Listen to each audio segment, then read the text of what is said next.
नमस्कार दोस्तों, स्वागत है आपका आज के लेक्चर में। इस लेक्चर में हम जानने वाले हैं उपग्रहों के बारे में कि उपग्रह जो होते हैं वो क्या होते हैं, प्राकृतिक उपग्रह क्या होते हैं, मानव निर्मित उपग्रह क्या होते हैं, इनके उपयोग क्या होते हैं। ठीक है, साथ ही साथ हम देखेंगे कि कितने प्रकार के उपग्रह होते हैं और भारत का जो उपग्रह है IRNSS Indian regional navigation satellite system, जिसे नाविक भी कहते हैं, उसके बारे में भी इसमें हम जानकारी हासिल करने वाले हैं। तो चलिए शुरू कर लेते हैं आज का लेक्चर। तो उपग्रह सबसे पहले होते क्या हैं? उपग्रह ऐसे पिंड होते हैं जो मुख्यतया, ऐसे आकाशीय पिंड जो मुख्यतः किसी ग्रह के और चारों ओर चक्कर लगाते हैं, है ना। जो किसी ग्रह के चारों ओर चक्कर लगाते हैं उनको हम कहते हैं उपग्रह, है ना। तो वो ऐसा खगोलीय पिंड होते हैं। ये देखिए दो प्रकार के हो सकते हैं। ये एक प्राकृतिक भी हो सकते हैं, जो प्रकृति में बने होते हैं, जिनमें मानव ने जिनका निर्माण नहीं किया है। जब ब्रह्मांड का निर्माण हो रहा था उसी वक्त उनका भी निर्माण होता है। जैसे कि ये पृथ्वी है और इस पृथ्वी के चारों ओर चक्कर लगाता चंद्रमा, तो ये क्या हुआ? ये एक प्राकृतिक उपग्रह हो गया। और एक मानव निर्मित उपग्रह होता है जो मानव अपनी क्षमता से उनको स्थापित स्थापित करते हैं पृथ्वी की कक्षा में, और जिनका उपयोग मानव अपने लिए करता है, अपने फायदे के लिए करता है ना। तो इस प्रकार के जो प्राकृतिक मानव निर्मित उपग्रह होते हैं वो होते हैं, है ना। जिस प्रकार से आप इस चित्र में देख सकते हैं कि किस प्रकार से ये उपग्रह मानव के द्वारा निर्मित है, मानव द्वारा छोड़ा गया है और मानव के लिए ही ये उपयोगी साबित होता है। ये दो प्रकार के मुख्य मुख्य उपग्रह हमने देख लिए। फिर हम आ जाते हैं कि जो मानव निर्मित उपग्रह है साहब, क्या मानव निर्मित उपग्रह हैं, ये पृथ्वी में टिके कैसे रहते हैं? ये पृथ्वी में टिके कैसे रहते हैं? ये पृथ्वी की कक्षा में, ब्रह्मांड में वैसा का वैसा रह कैसे जाते हैं? नीचे क्यों नहीं गिरते हैं? तो इसे नीचे नहीं गिरते, इसका कारण क्या हो गया? देखिए इस चित्र में आप देख सकते हैं कि यहाँ एक मानव निर्मित उपग्रह है और ये पृथ्वी से अलाइन होके इस कक्षा में, ये जो जियो सिंक्रोनस ऑर्बिट है इसमें ये घूम रहा है इसके चारों, और ये ब्रह्मांड में नीचे नहीं गिरा, वापस पृथ्वी के ऊपर नहीं गिर रहा है। तो इसका कारण क्या है? एक तो पृथ्वी का, ये यहाँ पर पृथ्वी अपनी ओर इसको खींच रही है, तो यहाँ पर इसका गुरुत्वाकर्षण बल है। किसका गुरुत्वाकर्षण बल? किसका? पृथ्वी का। तो पृथ्वी का गुरुत्वाकर्षण एक बल हो गया। अब मान लीजिए कोई भी एक ऑर्बिट होता है, मान लीजिए कि आपको पता ही होगा, कोई भी ऑर्बिट होता है, कोई भी ऑब्जेक्ट होता है, तो ऑब्जेक्ट क्या करता है? दो प्रकार का बल लगाता है, एक केंद्रापसारित और एक केंद्र अभिसारित बल। दो बल होता है ना, सेंट्रीपिटल और सेंट्रीफ्यूगल फोर्स, जो फोर्स होते हैं वो। तो यह जो ऑलरेडी ये जो अपना यह पिंड आपको दिख रहा है मानव निर्मित, ये केंद्र से दूर की ओर एक बल लगा रहा होगा, और ये एक जो है बल लग रहा है इसको गुरुत्वाकर्षण बल, जो ये पृथ्वी से अपनी ओर खींच रही है। इन दोनों बलों की वजह से, इन दोनों बलों की वजह से ही इनका बैलेंस बन जाता है और ये पृथ्वी के ऊपर ये उपग्रह वापस नहीं गिरते हैं। हालांकि कुछ ऐसे पॉइंट्स होते हैं जहां पर दो ग्रहों के बीच में ऐसे पॉइंट होते हैं जहां पर दोनों ग्रहों का जो फोर्स होता है, जो बल होता है, वो वहां पर शून्य हो जाता है, या आपको कि बैलेंस हो जाता है, नील हो जाता है। ऐसे जो बिंदु होते हैं वो होते हैं लैग्रेंज पॉइंट। क्या?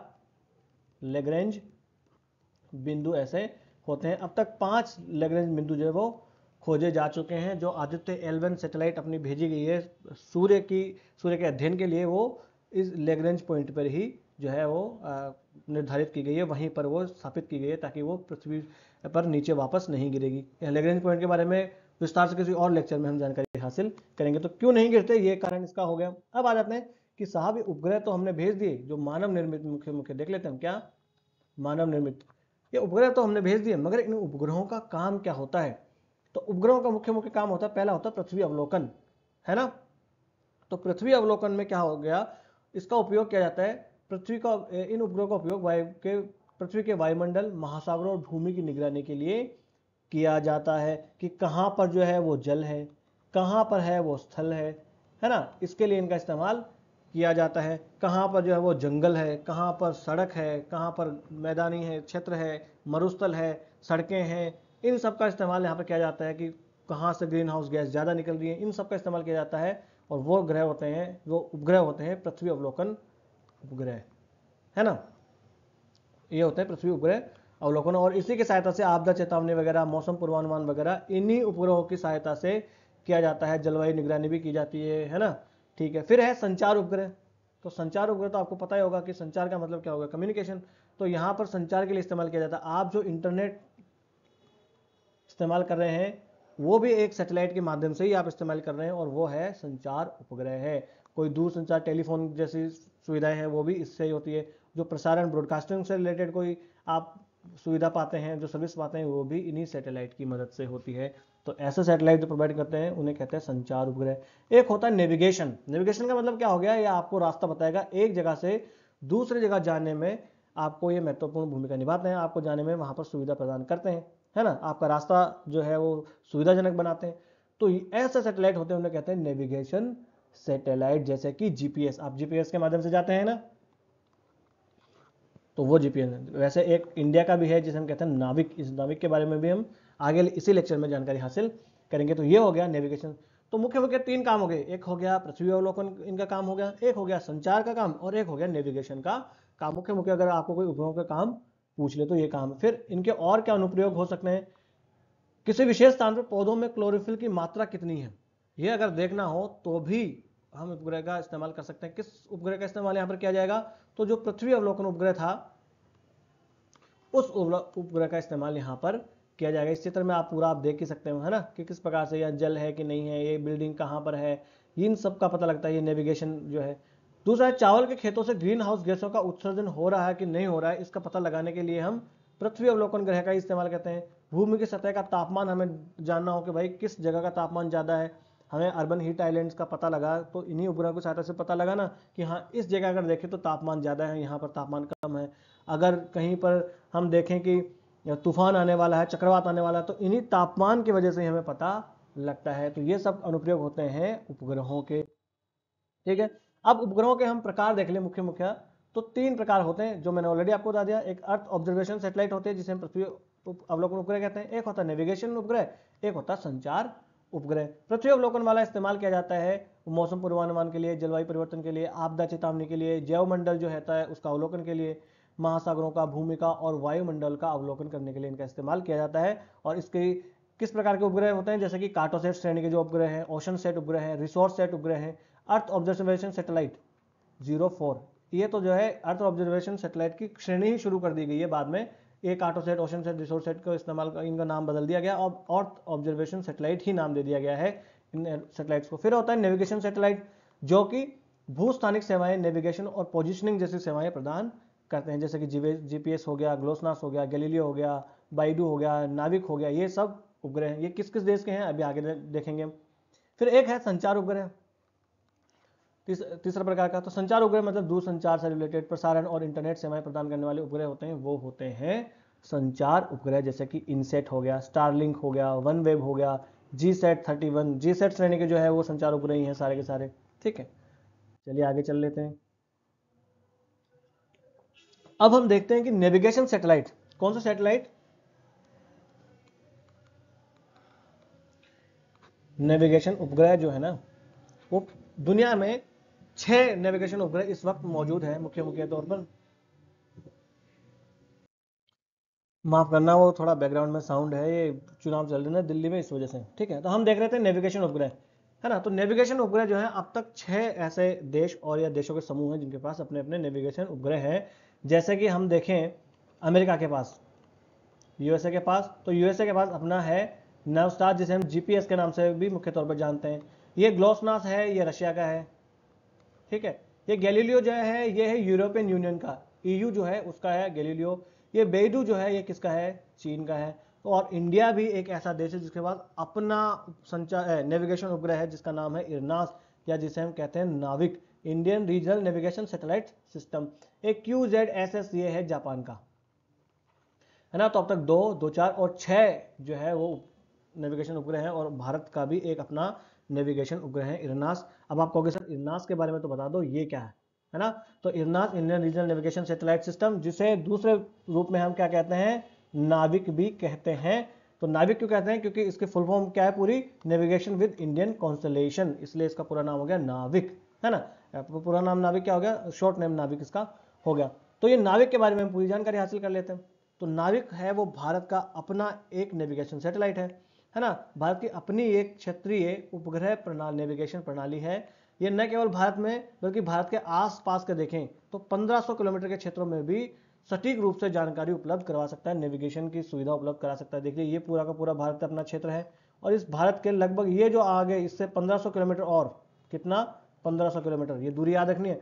तो 1500 किलोमीटर और आगे तक भी ये नेविगेशन सुविधाएं प्रदान कर सकता है। इसकी विशेषता क्या है, मुख्य मुख्य तो एक स्वतंत्र प्रणाली है है ना, दूसरे और उपग्रह हैं उन पर डिपेंड नहीं है, ये भारत की अपनी खुद की है, स्वदेशी है, और भारत जो है इस प्रणाली के लिए किसी और देश पर डिपेंड नहीं है। इसमें जो है दो प्रकार की सेवाएं मुख्य मुख्य प्रदान की जाती है। दो, एक तो होती है स्टैंडर्ड पोजिशनिंग सिस्टम, एक होता है रिस्ट्रिक्टेड पोजिशनिंग सिस्टम सर्विस। एक होता है स्टैंडर्ड पोजिशनिंग सर्विस, एक होता है रिस्ट्रिक्टेड सर्विस, जैसे मानक पोजिशनिंग सिस्टम या प्रतिबंधित सेवा। तो जो स्टैंडर्ड पोजिशनिंग सर्विसेज है ये तो सबके लिए होती है, आम नागरिक के लिए भी इस्तेमाल होती है। जैसे हम जीपीएस का इस्तेमाल करते हैं ना, तो ये जीपीएस जो है वो अमेरिका का है, और ये स्टैंडर्ड पोजिशनिंग सर्विसेज ये है, यानी सब इसका इस्तेमाल कर सकते हैं। एक होता है कि रिस्ट्रिक्टेड सर्विसेज, ये केवल और केवल जो है वो मिलिट्री यूज के लिए होती है।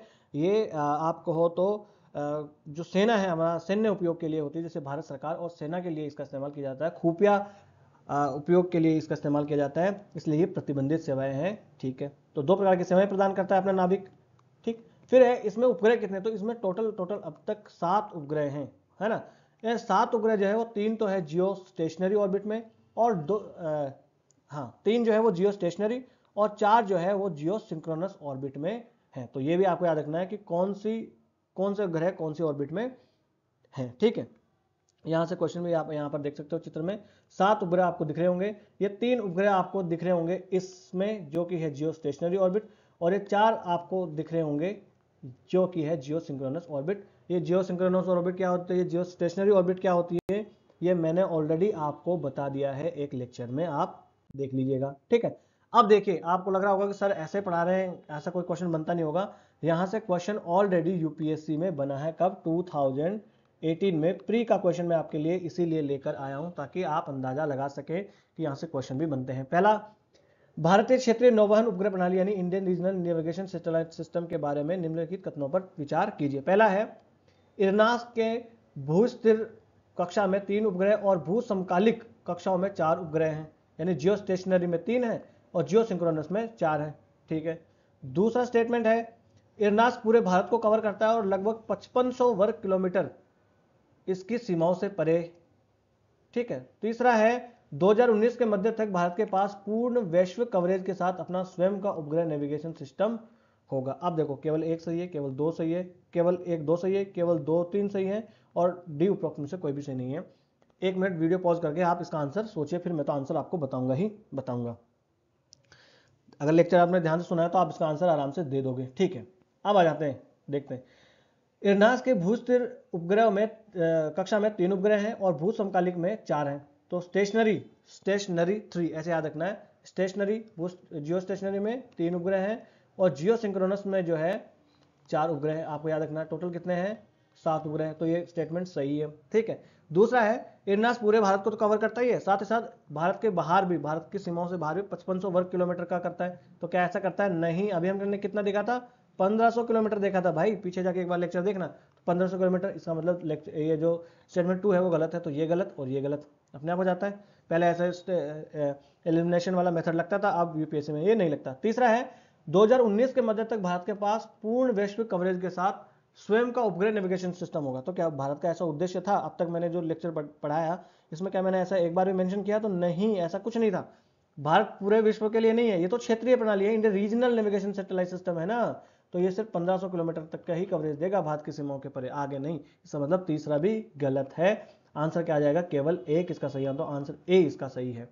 इस प्रकार के क्वेश्चन यहां से बनते हैं। तो बस समाप्त कर लेते हैं आज का लेक्चर यहीं। नमस्ते, धन्यवाद।